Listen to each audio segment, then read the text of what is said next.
And indeed, the appeal of the book seems to have been the kind of a very universal chord that it strikes, in the sense that it's ultimately about things that, whether you're from Gainesville or you're from, Paris, France, or you're from, Turkey or Afghanistan, these are very human emotions. We've all had parents that we want to make proud.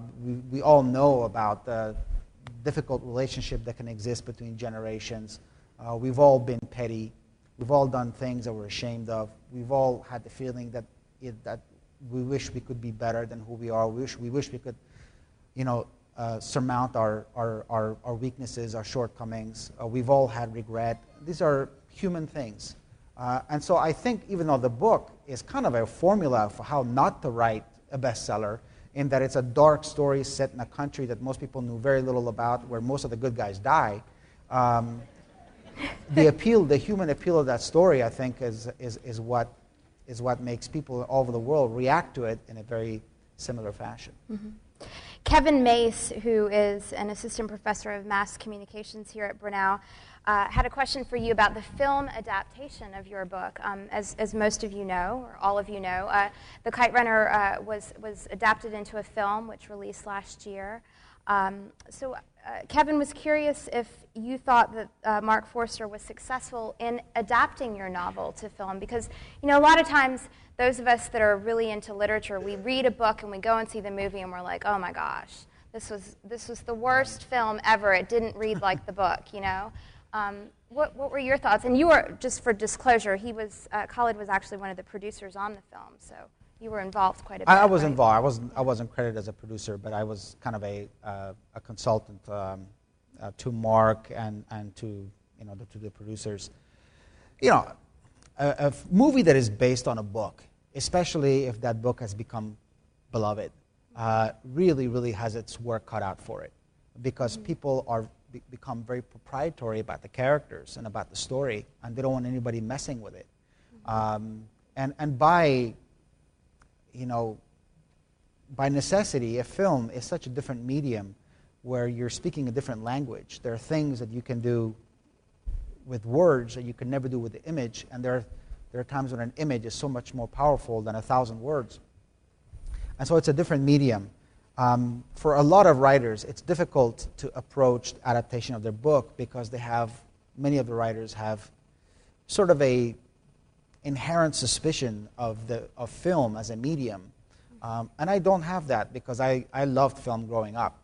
So I was able to divorce myself from the notion that everything that I put on paper in the Kite Runner has to end up on the screen. I accepted that there was a divide between film and book. And for that reason, I was able to enjoy the film as I think a very largely successful, faithful adaptation of my book. There are always differences, things that you thought maybe should have been done that way or this way, but I think largely they were small points. And by and large, I thought the film was very successful. For me, the film was important in another way, in that most films that deal with people from that region of the world, with the Islamic culture, their point of entry into that world is political violence, it's terrorism, it's extremism. Whereas this was a mainstream Hollywood film produced by DreamWorks that entered that world, that story, through family. It was really a story about a father and his son, and that was, I think, a very positive step forward. The Muslim characters that were in the film were not in the film because they're Muslims and somehow their faith has something to do with the story. Their faith was really incidental to the story. They were in the film because of their dilemmas, because of their suffering, because of their problems and the choices they have to make. So I thought that was a positive step forward for Hollywood that has, I think, a checkered story of representing that region of the world in a very kind of stereotypical fashion. And I hope that in the future, films that we see represent people in a kind of a three-dimensional and I think more nuanced fashion. Is there anything you would have done differently in writing The Kite Runner? Oh my God, a whole slew of things. It would be a different book if somebody let me have it, which is really, I think, the wisdom of being able when to stop, because the editing process is never done differently. In a way, I haven't been able to go back and read the Kite Runner in maybe about 3 years even, because I know that if I read it, I'm going to say, oh, this was too much, or this I should have cut back, or here I should have added. It's never done, and ultimately somebody has to take it from your hand and say, it's enough. Okay, walk away. You must have a very good editor. Walk away. Yeah, I had a very, very good editor with both novels. But I think that the first novel is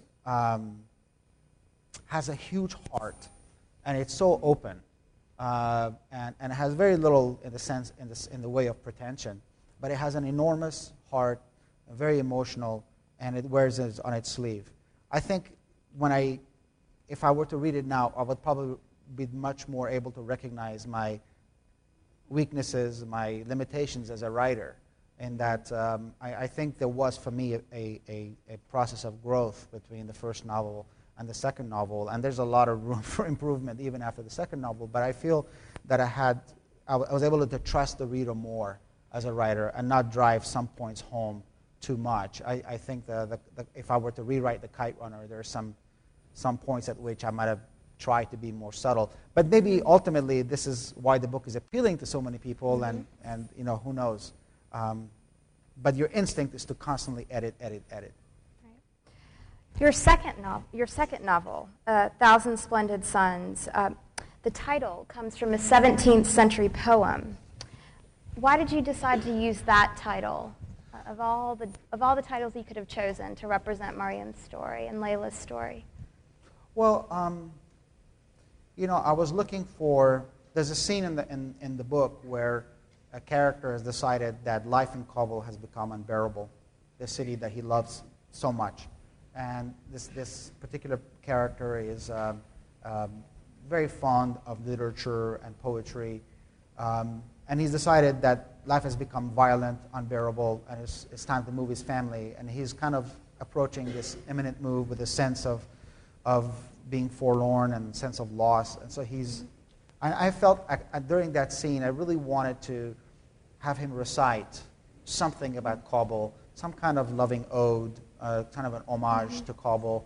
And I was looking for poems that had been written about Kabul for this character to say. And I ran into this poem that was written by Saib Tabrizi back in the 17th century. He lived in modern-day Iran and came to Afghanistan and fell in love with Kabul, felt really at home, was really accepted by the people, and wrote this lovely poem about the city. And I felt it really captured the sense of love that this character had for Kabul. And I felt that phrase, 1,000 splendid suns, was such a evocative, lyrical phrase, and also an image of bright hope. In a book that, is very, very dark in many, many passages, and yet it's a book that ends on a note of hope and a hope of light, and I felt intuitively that title, that those words, 1,000 splendid suns, captures that sense of ultimate optimism and hope, and a sense that tomorrow will be better. Mm-hmm.